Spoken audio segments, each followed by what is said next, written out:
오늘 함께 나눌 말씀은 마태복음 9장 1절에서 13절인데 두 부분으로 나누어서 생각을 하려고 합니다. 첫 번째는 죄사함의 문제이고 두 번째는 예수님이 제자로 부르시는 대상이 누구인가에 대해서 알아보려고 합니다. 먼저 죄사함의 문제를 다루는 1절부터 8절 말씀을 봉독하겠습니다.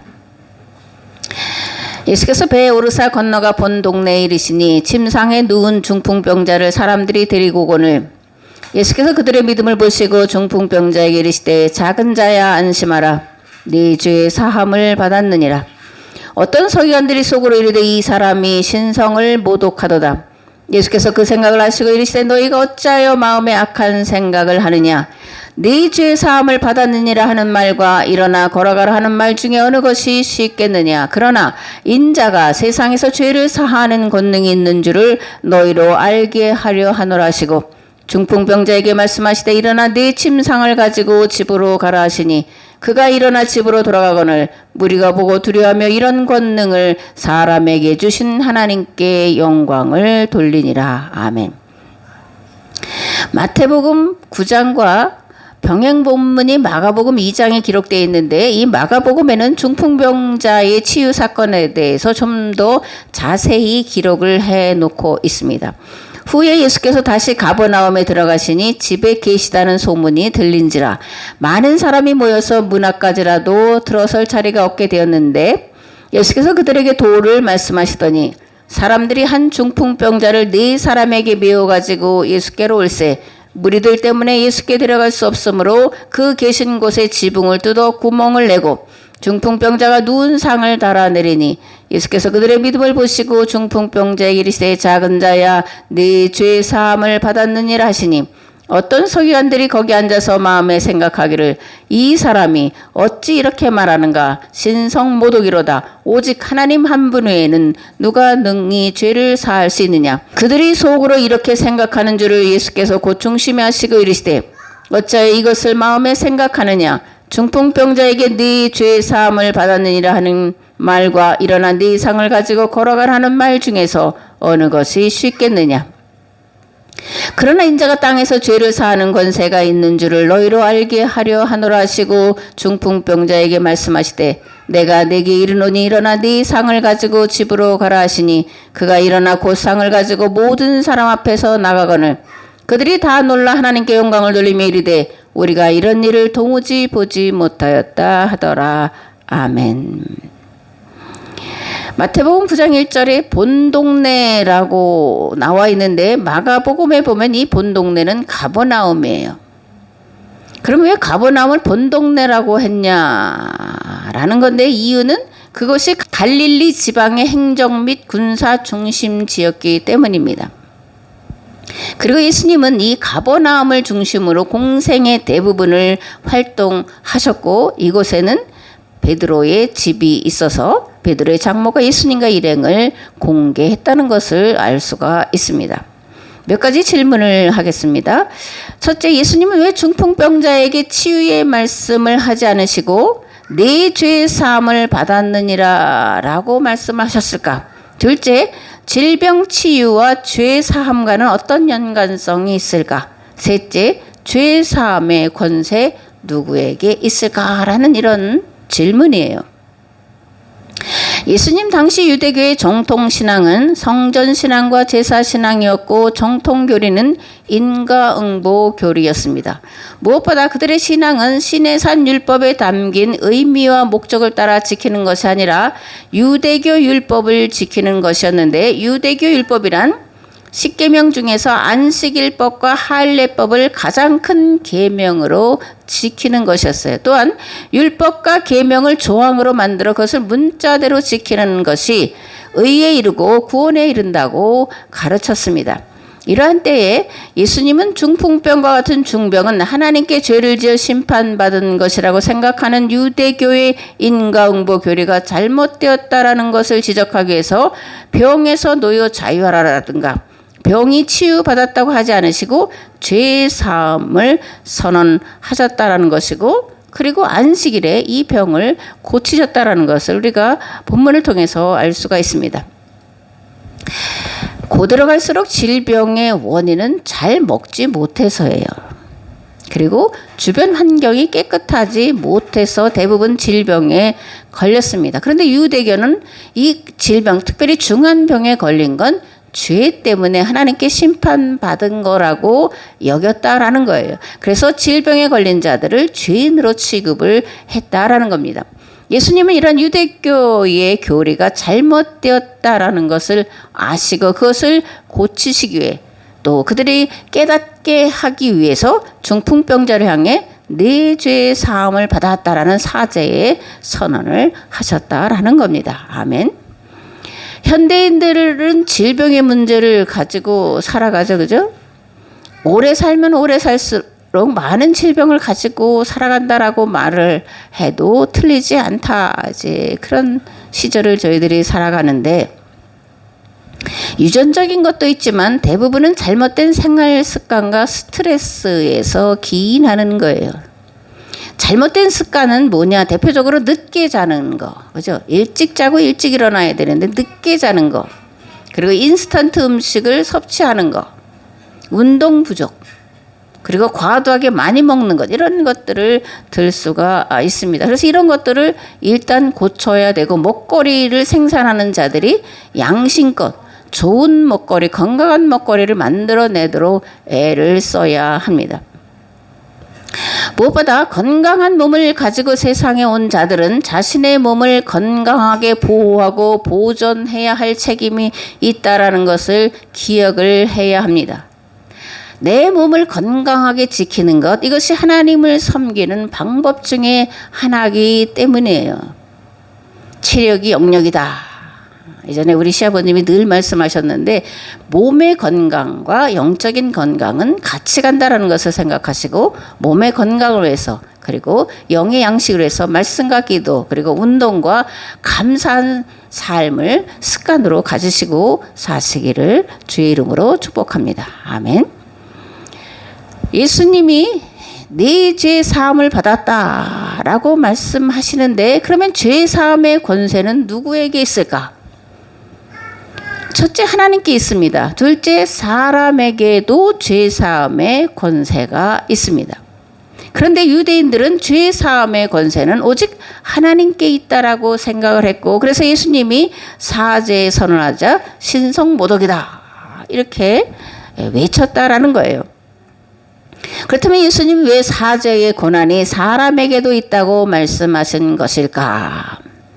레위기 1장에서 7장에 보면 5대 제사가 기록되어 있는데 첫 번째는 번제예요. 번제는 죄를 대속하기 위해서 제물을 짐승으로 드리는데 그것을 온전히 불에 태워 드리는 것이 번제이고 속죄제입니다. 두 번째 소제예요. 소제는 곡식을 불살라 드리는 제사입니다. 그런데 전부를 불에 태워 드리는 것이 아니라 일부만 드리고 나머지는 제사장의 몫으로 남겨두어 그들의 먹거리로 사용하게 했습니다. 세 번째, 화목제입니다. 물론 하나님과 화목해야 되지만 이 화목제의 중심은 나와 가족과 친족과의 깨어진 관계 회복을 위해서 드리는 제사라는 것을 알 수가 있습니다. 화목제를 드릴 때 관계가 소원하거나 깨어졌던 모든 이들이 함께 성전에 와서 제물을 드려야 돼요. 그리고 하나님께 드린 것 외에 남은 것으로 먹고 마심으로 관계를 회복시키는 것이 화목제의 제사의 목적이었다라는 겁니다. 네 번째, 속죄제입니다. 속죄제는 제사장이 하나님 말씀을 어겼을 때, 지도자들이 하나님의 말씀을 어겼을 때, 공동체와 백성들이 부지중의 법을 어겼는데 모르고 있다가 후에 누군가 그 죄를 지적해서 깨달았을 때 드리는 제사로 주로 제사장과 지도자들이 드리는 제사였음을 알 수가 있습니다. 다섯 번째, 속건제예요. 속건제는 이웃에게 피해를 입힌 경우 용서받기 위해서 드리는 제사였습니다. 이런 다섯 가지 제사를 보면 하나님과 깨어진 관계 회복을 위해 드리는 것은 번제와 속죄제고 나머지는 이웃과 깨어진 관계 회복을 위해 드리는 제사였음을 알 수가 있습니다. 속죄제를 드리는 방법은 번제로 제물을 온전히 태워 드리는 것이었고, 그러나 화목제와 속건제는 사람이 먹지 못할 기름이나 또 내장이나 그런 것들을 하나님께 불태워 드리고 나머지는 함께 나누어 먹었다라는 거예요. 그런데 이러한 제사가 신명기로 가면 속죄제와 화목제만 남아 있었고, 신약으로 가면 예수님께서 자신을 화목제 제물로 드리셨다, 이렇게 말씀을 함으로 속죄제와 화목제가 하나로 통합되는 것을 볼 수가 있습니다. 예수님께서 친히 하나님과 인간 사이에 깨어진 교약관계를 회복시키기 위한 화목제물이 되신 것이고, 십자가 사건은 자신을 온전히 불에 태워드리던 번제와 화목제의 희생 제사를 완성하신 것이었다라는 겁니다. 아멘. 그러므로 이제 교회 성도는 예수 그리스도의 대속의 피를 가지고 하나님 앞에 나아갈 수 있게 되었습니다. 예수 그리스도의 피로 내 죄를 가리우고 하나님 앞에 나아가 기도할 수 있게 되었습니다. 그러나 기도는 또는 하나님 앞에 나아가는 것은 단순히 내 소원과 목적하는 바를 얻기 위해 나아가는 것이 아니라는 것을 분명히 알아야 합니다. 내 죄를 대속하기 위해 죽으신 예수 그리스도의 희생을 기억하는 것이요, 예수 그리스도께서 가신 대속의 길을 갈 수 있도록 도우심을 구하는 것이 기도입니다. 제사 드리는 방법은 짐승의 피나 곡식가루가 아니라 이웃의 죄를 용서함으로 드리는 산 제사인 것입니다. 아멘. 마태복음 6장 12절 그리고 14, 15절에 이렇게 기록되어 있습니다. 우리가 우리에게 죄 지은 자를 사하여 준 것 같이 우리 죄를 사하여 주시옵고, 너희가 사람의 잘못을 용서하면 너희 하늘 아버지께서도 너희 잘못을 용서하시려니와, 너희가 사람의 잘못을 용서하지 아니하면 너희 아버지께서도 너희 잘못을 용서하지 아니하시리라. 아멘. 밀양이라는 이 영화를 계속해서 또 반복적으로 말씀드리고 있는데, 왜냐하면 이 영화가 기독교의 속죄가 얼마나 왜곡되었는지를 신랄하게 비꼬고 있기 때문에 아마 영원히 회자되어야 될 영화가 이 밀양이 아닐까, 이렇게 생각을 합니다. 성도가 분명히 알아야 할 것이 있는데, 그것은 죄를 지으면 하나님께만 용서받으면 된다고 하는 것은 정말 예수 그리스도의 대속의 십자가를 망령되게 하는 용서받을 수 없는 죄라는 거예요. 예수님이 가르쳐 주신 주의 기도를 왜곡시키고 변질시키는 죄요, 이 또한 용서받을 수 없는 성령 모독죄라고 생각을 합니다. 교회 성도가 반드시 알아야 할 것은 또한, 그러므로 하나님과 화목은 곧 이웃과 화목으로 이어져야 한다라는 것이고, 그럴 때 하나님께서 온전히 받으시는 제사와 예배가 된다라는 거예요. 하나님께만 용서받으면 다 됐다라는 것은 잘못된, 예수 그리스도의 십자가의 대속을 왜곡시키고 망령되이 일컫는 죄, 용서받을 수 없는 죄라는 것을 기억을 하시고, 무엇보다 사람과의 사이에 지은 죄는 사람에게 용서를 구하고 받아야 된다는 것을 반드시 기억을 하시기를 바랍니다. 아멘. 마태복음 5장 21절에서 26절에서 예수님이 이렇게 말씀하십니다. 옛사람에게 말한 바 살인하지 말라, 누구든지 살인하면 심판을 받게 되리라 하였다는 것을 너희가 들었으나 나는 너에게 이르노니, 형제에게 노하는 자마다 심판을 받게 되고, 형제를 대하여 라가라 하는 자는 공회에 잡혀가게 되고, 미련한 놈이라 하는 자는 지옥불에 들어가게 되리라. 그러므로 예물을 제단에 드리려다가 거기서 네 형제에게 원망 들을 만한 일이 있거든, 예물을 제단 앞에 두고 먼저 가서 형제와 화목하고 그 후에 와서 예물을 드리라. 너를 고발하는 자와 함께 길에 있을 때 급히 사화하라.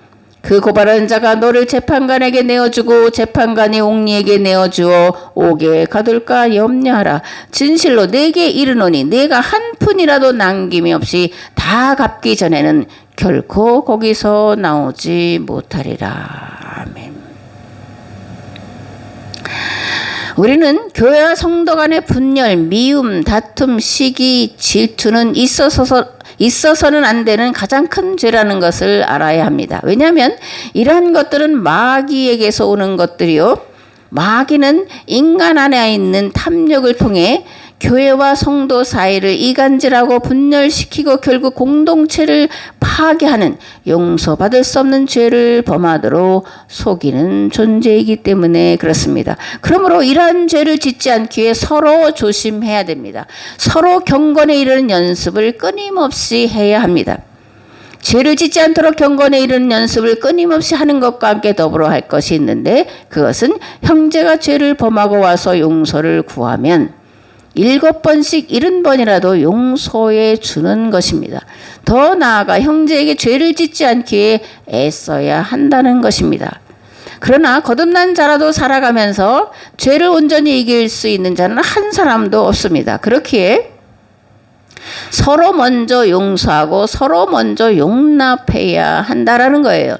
만일 우리가 우리에게 죄 지은 자를 용서하지 않으면 우리도 하나님께 용서받을 수 없기 때문에 용서는 성도의 선택이 아니라 필수라는 것을 알아야 한다라는 거예요. 성령 안에 거하는 자 누구입니까? 용서하기를 먼저 하는 자입니다. 용납하기를 먼저 하는 자입니다. 먼저 용납하고 먼저 용서하는 이것이 하나님의 지혜요 성령의 도우심과 역사인 줄을 믿습니다. 아멘.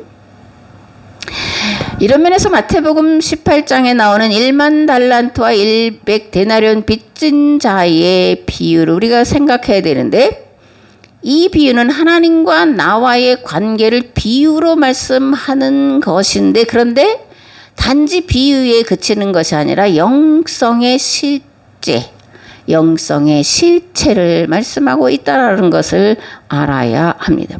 1만 달란트 탕감받은 자 누굴까? 성도잖아요.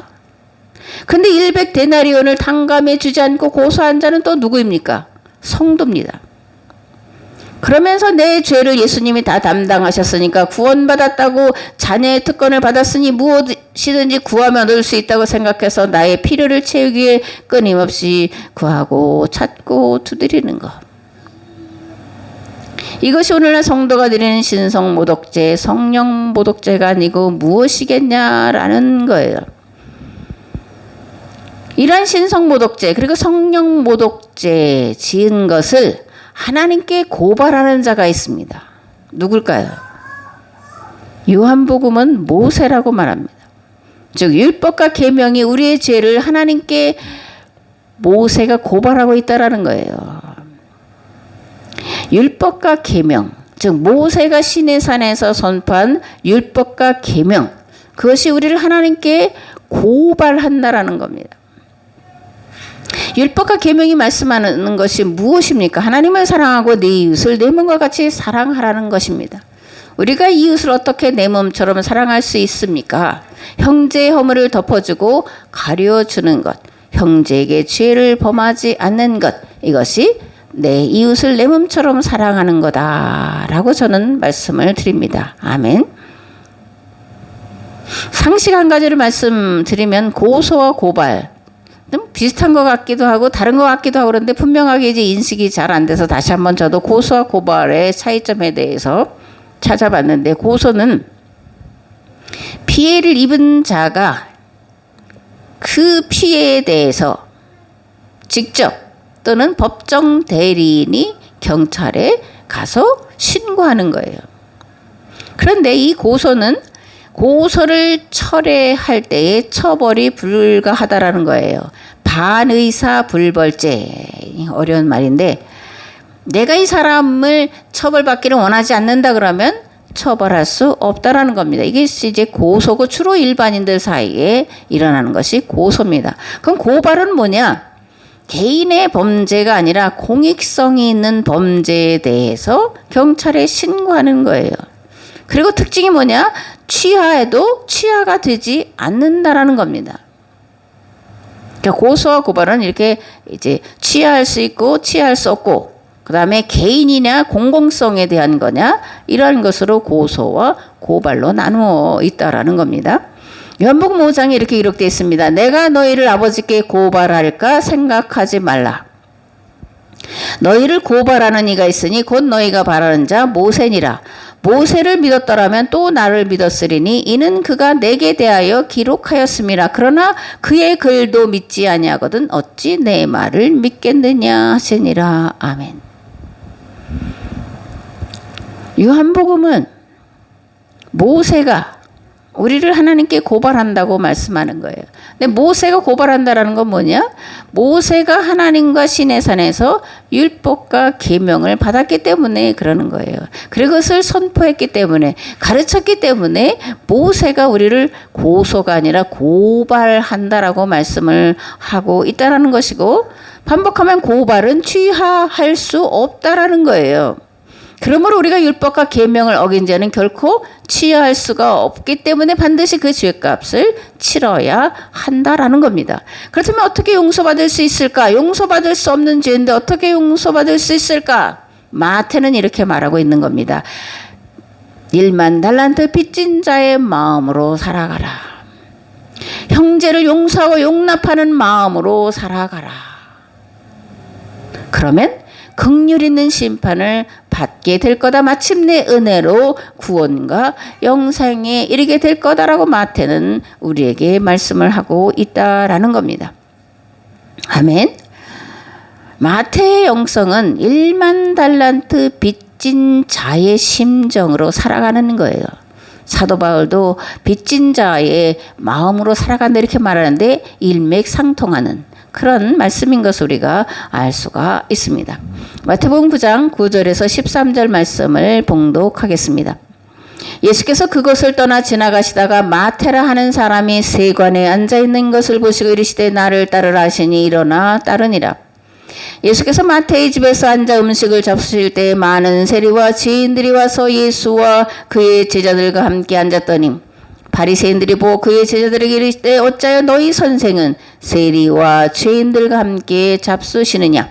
예수께서 들으시고 이르시되 건강한 자에게는 의사가 쓸데없고 병든 자에게라야 쓸데있느니라. 너희는 가서 내가 긍휼을 원하고 제사를 원하지 아니하노라 하신 뜻이 무엇인지 배우라.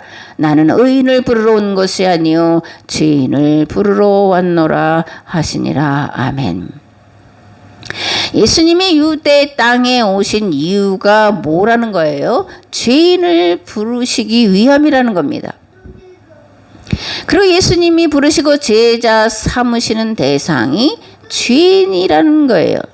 특히 마태복음 9장은 마태를 제자로 부르셨다고 말씀하는데 마태가 지은 죄는 무엇일까? 마태는 자신의 직업이 세리였다고 기록을 해놓고 있습니다. 근데 이 세리라는 직업은 당시 유대 사회에서 가장 큰 범죄자 중에 하나로 취급당하는 그런 직업이었다라는 거예요. 왜 세리가 유대 사회에서 죄인 중에 죄인으로 취급을 당했을까? 우리가 잘 아는 대로 로마 제국에 부역하는 자들이었기 때문입니다. 세금을 과도하게 징수해서 착복하는 자들 곧 매국노요, 강도요, 반역자들이었기 때문에 유대 사회에서 세리는 도무지 용서받을 수 없는 죄인으로 취급을 당했다라는 거예요. 그런데 우리가 한 가지 더 마태가 지은 죄가 무엇일까를 생각을 해봐야 되는데 마태가 더 심각한 죄를 범했다라는 것을 우리가 어디서 알 수 있냐? 누가복음 5장 27절에서 찾아볼 수 있는데 그 후에 예수께서 나가사 레위라 하는 세리가 세간에 앉아있는 것을 보시고 나를 따르라 하시니 그가 모든 것을 버리고 일어나 따르니라. 아멘. 누가는 마태를 마태라고 하지 않고 레위라고 말합니다. 물론 마태는 헬라식 이름이에요. 그 레위는 유대인식 이름입니다. 마태는 레위라는 거예요. 마태는 레위지파 사람이었는데 직업이 세리였다라는 건데 이들은 서로 용납할 수 없는 병행할 수 없는 그런 문제라는 겁니다. 레위지파 누구냐고요? 하나님의 말씀을 백성들에게 부지런히 가르치고 지키도록 훈련시켜야 할 제사장 가문이 레위지파가 아니냐라는 겁니다. 그런데 백성들을 수탈하는 세리 일을 하고 있다니 유대 사회에서와 마찬가지로 하나님께 도무지 용서받을 수 없는 죄인이었다라는 겁니다. 마태가 율법에 뛰어난 제사장 가문에 속한 자라는 것을 증명해주는 구절이 있어요. 그냥 제 생각이 아니라 마태 또는 레위가 율법에 뛰어난 제사장 가문에 속한 자라는 것을 성경이 증명하는데 마태복음 5장에 기록되어 있습니다. 내가 율법이나 선지자를 폐하러 온 줄로 생각하지 말라. 폐하러 온 것이 아니여 완전하게 하려 함이라. 진실로 너희에게 이르노니 천지가 없어지기 전에는 율법의 1.1획도 결코 없어지지 아니하고 다 이르리라. 그러므로 누구든지 이 계명 중에 지극히 작은 것 하나라도 버리고 또 그같이 사람을 가르치는 자는 천국에서 지극히 작다 일컬음을 받을 것이요 누구든지 이를 행하며 가르치는 자는 천국에서 크다 일컬음을 받으리라. 내가 너희에게 이르노니 너희 의가 서기관과 바리새인보다 더 낫지 못하면 결코 천국에 들어가지 못하리라. 아멘. 마태는 예수님을 그리스도로 믿는 유대인 공동체에게 너희 의가 서기관과 바리새인보다 더 낫지 못하면 결코 천국에 들어가지 못하리라고 말씀을 합니다.